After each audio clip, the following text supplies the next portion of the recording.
Good evening. Welcome to the latest special edition of Last World Boxing. Joined by Sean in a rather more posh part of the country than I'm in at the minute. So, how you doing, Sean? Evening, mate. I'm very well, thanks. Yourself? Yeah, not bad. Apart from being in an interesting part of Portsmouth, like I mentioned off here. I don't think it's fair to name where I am, but I'm sure you've got commiserations for me at the minute. So, let's talk all things Eubank Jr versus Benn. We're going to cover the undercard as well.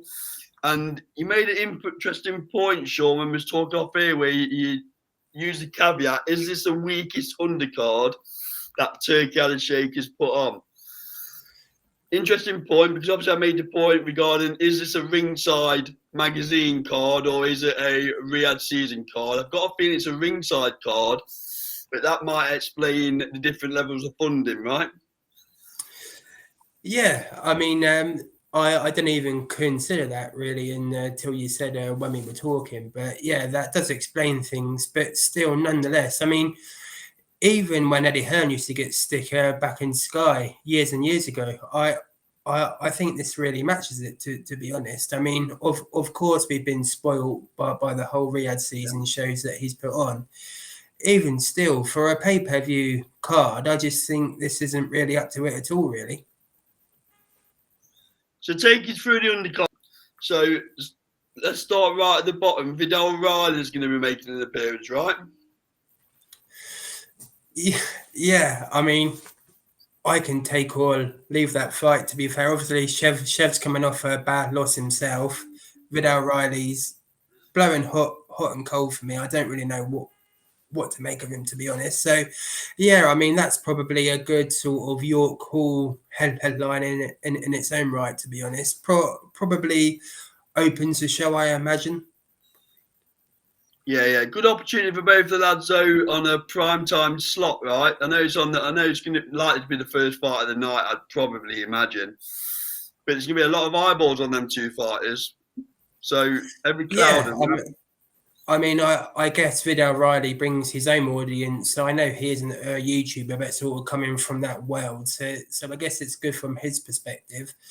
And I guess for Chev, he's never really been in the limelight, really. He's probably, this is his introduction to the casual fans, as it were. So, yeah, as you say, it's a good opportunity for the pair of them. Chev Clark, though, it is a potential banana skin for him.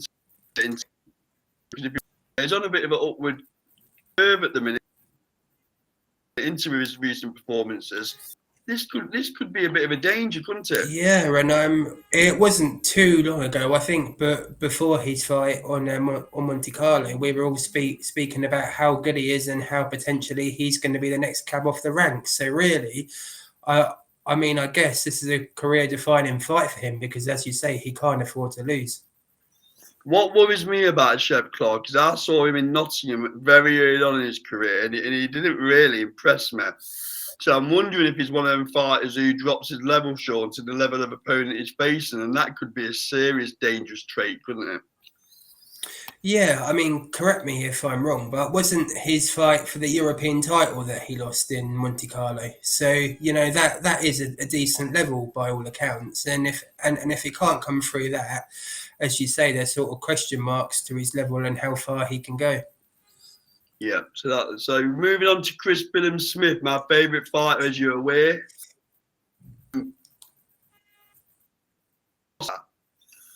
Yeah, I think if I was about 1.5 foot taller, I would give CBS a better fight at cruiserweight. I think. I mean, I've never heard of the guy to be honest. And I saw an interview with Eddie Hearn. Apparently, it was supposed to be Adam Azim that was supposed to be on the card originally. But for one reason or another, that fell through, and they've just sort of put CBS on to keep Shalom happy, it sounds like. I'm wondering if that's just Eddie Hearn sticking the boot in again on Azim, to be honest with you. Yeah. Allegedly, I'll use the word. And this one does intrigue me a little bit. Smith versus McKenna. Yeah. Absolutely, it does me as well. I mean, it's I guess you could call it a crossroads fight for Liam Smith to see where he is. Mechanism impressed me from what I've seen of him so far. So it'd be interesting to see how the fight goes. Probably quite hard to call given the stage Liam's at in his career, but I would still expect him to come through. 19-0 though, McKenna, right? So he's never tasted the. Yeah, and I guess if Liam wants one big roll of the dice for his last dance in his career, it's the fight he's got to come through to sort of open those opportunities. Yeah, Eddie Hearn must think Liam Smith's got something left because he's not one for giving fighters contracts on the back of romance, is there? You know, he must think he's got a little bit left in the tank. Yeah, and he's signed a 3-fight deal, I think, with Matchroom. So they've obviously got a plan for him, starting with the fight on this card. Then we come on to Yarde versus Lyndon after. I know they've danced before.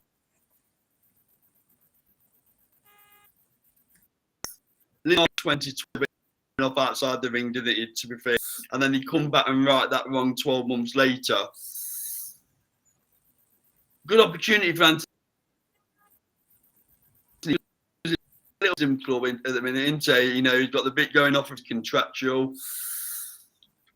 Yarde needs his victory, don't he? He needs to impress. Absolutely, he does. And to be honest, this is probably the most disappointing fight on the card for me. As you say, we've seen it twice, although it's 1-1. The second fight was very conclusive in Anthony Yarde's favour. I think it's going to go the same way as the second fight, to be honest. I think they probably could have got him a better opponent, but I guess they wanted to stick with the British sort of theme on the card. But yeah, I expect Anthony Yarde to stop Lyndon Arthur like he did second time round and sort of call out the winner of Buatsi and Smith.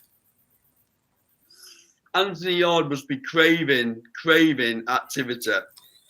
You know, he must be craving it. Yeah, I mean, even when he was with Frank, he wasn't particularly the most active of fighters, was he? So I guess from that perspective, we haven't really seen a fully active Anthony Yarde to see how good he is, because he's often had sort of long breaks in between the big fights he's had. And to be fair, he did perform at times in both of those. So to see an active Anthony Yarde, to see where he is, obviously it's a killer division, but potentially he could be the best what we have to offer in Britain. And he's also flirting with the idea of going up to cruiserweight, isn't he, Sean? Which, you know, I don't like that, to be honest with you. I'd rather him continue to operate at the weight he's at. Yeah, I agree. I don't think he's got the sort of size or power to hang with the cruiserweights, to be honest. No. And then we go to top of the shop. So, Eubank Jr versus Conor. Benn now confirmed for April 26th at Tottenham. Quite a few caveats to this fight, Sean, isn't there? It's going to happen at 160. You've got the rehydration clause that Matchroom don't like us using that term, but you know, no fighter can come in over 170 on fight night. I've got a few concerns here. One's that Eubank, I can't get out of my mind Eubank versus Liam Smith one way. He looked dreadful at that weight. His punch resistance was gone. But then he rectified that a little bit in the second fight. So there's a lot of interesting factors to this. Conor Benn's coming up as well. Could you see a scenario, Sean, where Eubank Jr comes in a little bit heavier than 170 and takes a fine?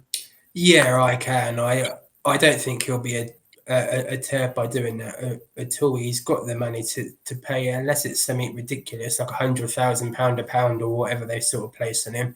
I don't think a fine will bother him, and nor should it, because ultimately it's his health, and he has to sort of approach it how he sees fit.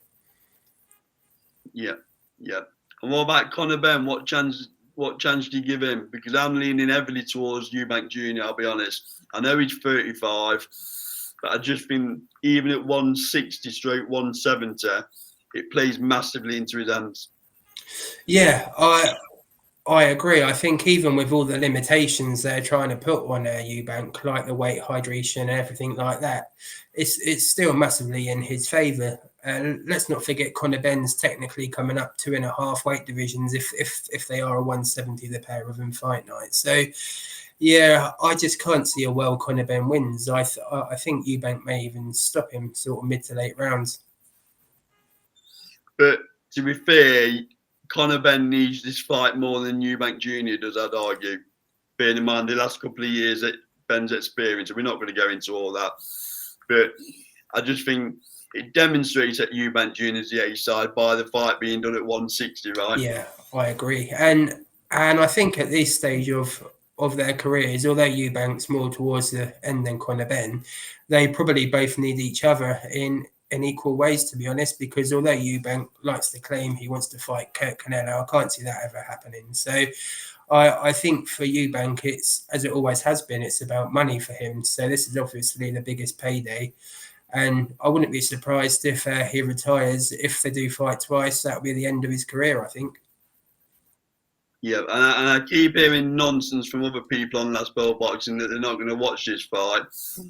I'm definitely going to watch it. Sean, are you going to be watching it? Yeah, absolutely. Although some people say it's a freak show, I think it's just one that can't be missed.